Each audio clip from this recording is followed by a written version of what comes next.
বিএনপির রাষ্ট্রপতি প্রার্থী কে হচ্ছেন এ মুহূর্তে দলটির পক্ষ থেকে তা বলা হচ্ছে না। তবে একাধিক সূত্র বলছে পরবর্তী রাষ্ট্রপতি হিসেবে মির্জা ফখরুল ইসলাম আলমগীরকেই দল চূড়ান্ত করছে।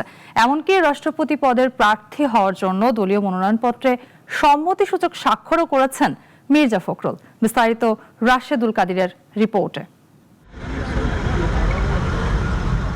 অবশেষে বঙ্গভবনের নতুন বাসিন্দা হচ্ছেন মির্জা ফখরুল ইসলাম আলমগীর। বিএনপি শীর্ষ পর্যায়ে তাকে রাষ্ট্রপতি পদে প্রার্থী হিসাবে চূড়ান্ত করা হচ্ছে, দলটির একাধিক দায়িত্বশীল সূত্র জানাচ্ছে। অবশ্য দলটির পক্ষ থেকে আগাম কিছু বলা হচ্ছে না। বৃহস্পতিবার মনোনয়নপত্র জমা দেওয়ার পর জানা যাবে বিএনপির রাষ্ট্রপতি পদে প্রার্থী কে হচ্ছেন। ক্ষমতাসীন দল বিএনপির দিক থেকে সম্ভাব্য রাষ্ট্রপতি প্রার্থী হিসেবে দলের মহাসচিব এবং স্থানীয় সরকার, পল্লী উন্নয়ন ও সমবায় মন্ত্রী মির্জা ফখরুল ইসলাম আলমগীরের নাম অনেকটা নিশ্চিত বলে জানা গেছে। বিএনপির উচ্চ পর্যায়ের একাধিক সূত্র বলছে, দলের চেয়ারম্যান ও প্রধানমন্ত্রী তারেক রহমান তার মনোনয়ন চূড়ান্ত করেছেন।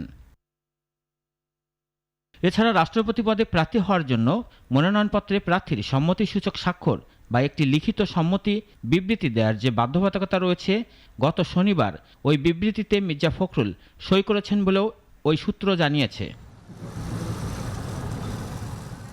ইতিমধ্যে ইসি থেকে দুটি মনোনয়নপত্র সংগ্রহ করেছে বিএনপি। দলের পক্ষে দুটি মনোনয়নপত্র সংগ্রহ করায় রাজনৈতিক মহলে কৌতূহলের সৃষ্টি হয়েছে। তবে ইসি সূত্র জানায়, রাষ্ট্রপতি পদে একই ব্যক্তির নামে একাধিক মনোনয়নপত্র জমা দেওয়ার সুযোগ আছে। সেক্ষেত্রে যে কোনো একটি মনোনয়নপত্র বৈধ হলেই তিনি বৈধ প্রার্থী বলে বিবেচিত হন।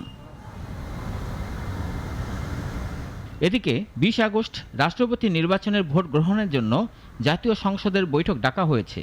মঙ্গলবার ইসি সচিবালয়ের জ্যেষ্ঠ সচিব আক্তার আহমদের সই করা এ সংক্রান্ত প্রজ্ঞাপন জারি করা হয়েছে।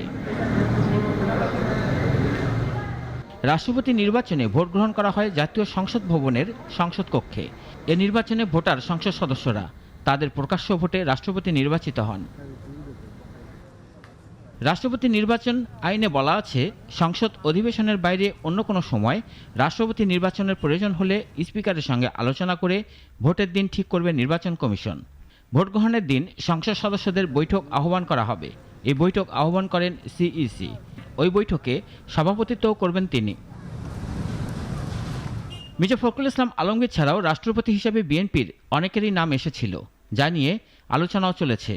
তবে দলের নেতারা মনে করেন, দলে বিশেষ ভূমিকার জন্য মির্জা ফখরুল ইসলাম আলমগীরকে রাষ্ট্রপতি বানানোর সিদ্ধান্ত তাকে সম্মানিত করা হবে।